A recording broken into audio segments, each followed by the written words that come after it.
Hello everyone, welcome to my Saraswati classes. आज की इस वीडियो में हम लेसन 8 ट्रिग्नोमेट्री के क्वेश्चन सॉल्व करेंगे। के क्वेश्चन है उनको सॉल्व करने का मेथड देखेंगे कि वो कैसे सॉल्व होंगे। सबसे पहले हमें ये PBPHHB पाकिस्तान भूखा प्यासा, हिंदुस्तान हरा भरा, ये हमारी ट्रिक होती है, ये लर्न होनी चाहिए। P मतलब होता है perpendicular, base perpendicular, hypotenuse base.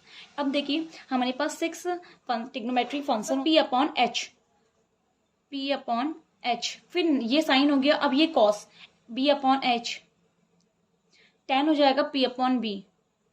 अब इसी का उल्टा इसके लिए लिखेंगे, जो साइन P अपॉन एच था, अब कॉसेक के लिए क्या हो जाएगा H अपॉन P, सेक के लिए हो जाएगा H upon B, tan cot के लिए हो जाएगा B अपॉन P, इसका इनवर्स हो जाएगा। इट इज 6 ट्रिग्नोमेट्री फंक्शन है और ये उनके मतलब सिंपल फॉर्मूले हैं जो हम सॉल्व 8.1 में यूज करेंगे। अब एक्सरसाइज 8.1 का फर्स्ट क्वेश्चन हमें एक ट्रायंगल बनाना पड़ेगा।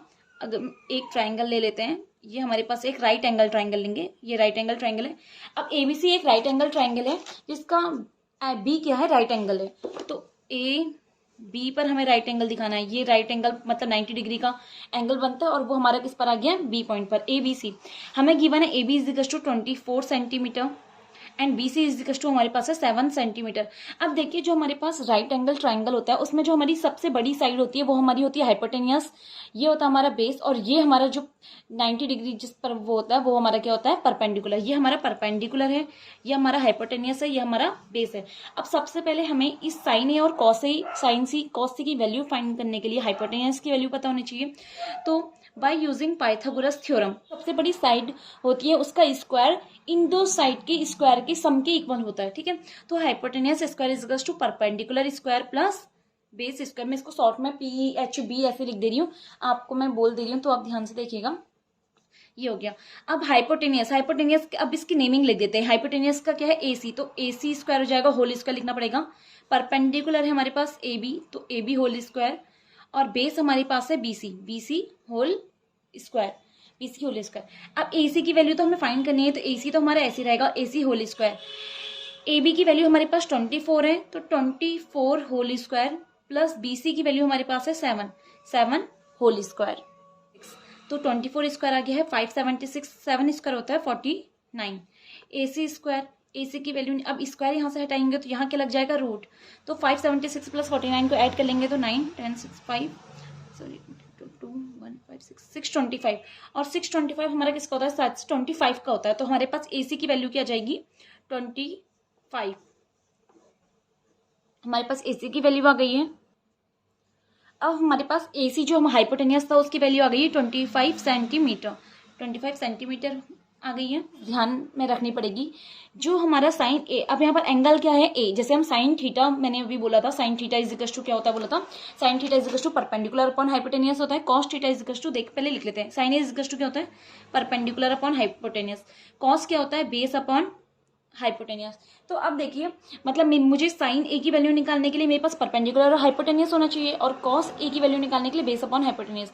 अब मुझे एंगल देखना पड़ेगा, यहाँ पर मेरा एंगल ए, अब मेरे पास अगर मुझे ए एंगल बोल रहा है तो ए के सामने में ये मेरा हो जाएगा परपेंडिकुलर, सबसे बड़ी साइड जो होगी वो मेरी हाइपोटेनियस होगी, और जो ये होगा ये हो जाएगा मेरा बेस।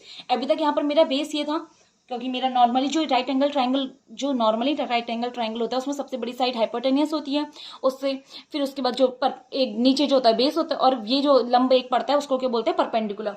अब इस ट्रायंगल में मेरे पास जो साइन ए बोल रहा है, एंगल मेरे पास ए है, तो ए के सामने वाली जो साइड होगी वो मेरी हो जाएगी परपेंडिकुलर, और सबसे लंबी साइड क्या होती है, उसके बाद जो इन दो साइड में से बड़ी साइड होगी वो हाइपोटेनियस हो जाएगी और दूसरी बेस हो जाएगी। तो अब मुझे इसके अकॉर्डिंग वैल्यू रखनी पड़ेगी। अब परपेंडिकुलर मेरे पास कितना है, 7, इसकी वैल्यू 7 है, ये है 25 और ये है मेरे पास 24। तो परपेंडिकुलर मेरे पास है 7 अपॉन हाइपोटेनियस से 25, तो इसका आंसर आ गया साइन ए का 7/25। ऐसी कौन से देखिए एंगल यही रहेगा, बेस देखिए, बेस ये है मेरे पास 24 और हाइपोटेनियस मेरे पास है 25। तो ये मेरे पास दोनों आंसर आ चुके हैं, साइन ए और कॉस ए की वैल्यू आ गई है। अब इसके बाद मुझे सेकंड वाले के लिए क्या करना है, सी। अब मेरे पास साइन सी है, एंगल साइन सी, एंड मुझे निकालना है कॉस सी। अब एंगल मेरे पास चेंज हो गया, एंगल मेरे पास हो गया है सी।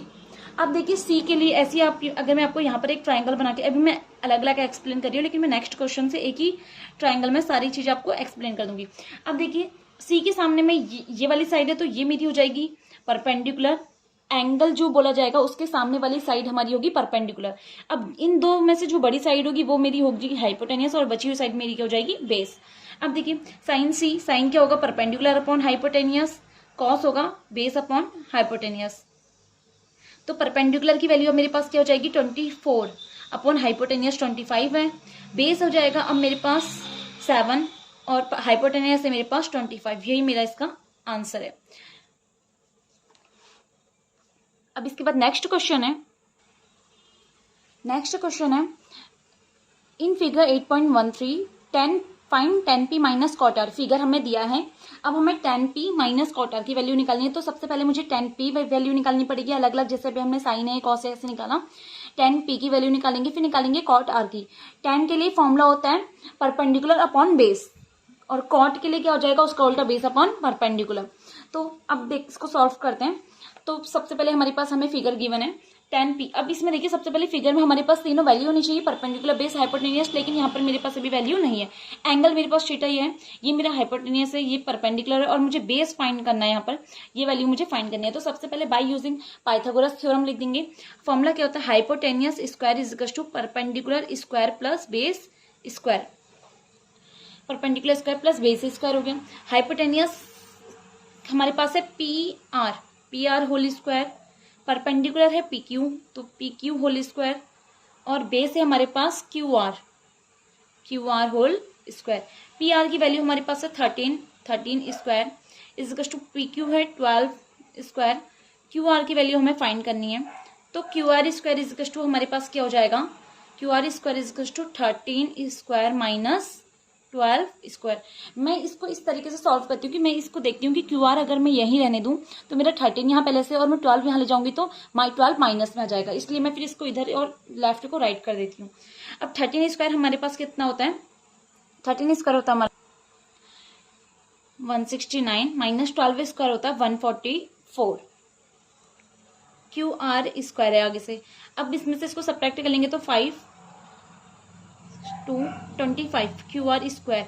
अब मैं यहाँ से स्क्वायर अगर हटाऊं तो QR इज इक्वल टू आ जाएगा √25, और रूट से बाहर वैल्यू आएगी तो 5 का स्क्वायर होता है 25 जो होता है, इसका root of 25 is equal to होता है 5। तो QR की वैल्यू हमारे पास कितनी आ गई है, ये आ गई है हमारे पास 5 आ गई है। तो हम सबसे पहले 10p फाइंड कर लेती हूँ। 10p इज इक्वल टू और एक और क्या करना पड़ेगा मुझे कॉट आर, फिर दोनों को माइनस कर दूंगी तो मेरा आंसर आ जाएगा 10p। देखिए 10p के लिए होता है परपेंडिकुलर अपॉन बेस। देख लीजिए 10p क्या है परपेंडिकुलर अपॉन बेस है। तो परपेंडिकुलर की वैल्यू p देखना पड़ेगा। p एंगल के लिए ये परपेंडिकुलर होगा ना, क्योंकि एंगल के सामने वाली साइड जो होती है वो परपेंडिकुलर होती है। तो परपेंडिकुलर है 5 और ये हाइपोटेनियस ही रहेगा, ये बेस हो गया तो 5/12। ऐसे ही कॉट के लिए देखिए, अब कॉट आर का होता है बेस अपॉन परपेंडिकुलर। तो बेस क्या हो जाएगा p के r के लिए बेस देखना पड़ेगा। अभी 10p था तो p के लिए ये परपेंडिकुलर था, ये बेस था। अब r के लिए देखिए ये परपेंडिकुलर हो जाएगा, परपेंडिकुलर हो जाएगा मतलब ये परपेंडिकुलर की वैल्यू हो गई है 12 और बेस क्या हो जाएगा 5/12। अब देखिए हमें फाइंड करने के लिए क्या बोला है 10p माइनस कॉट आर की वैल्यू हमें फाइंड करनी है।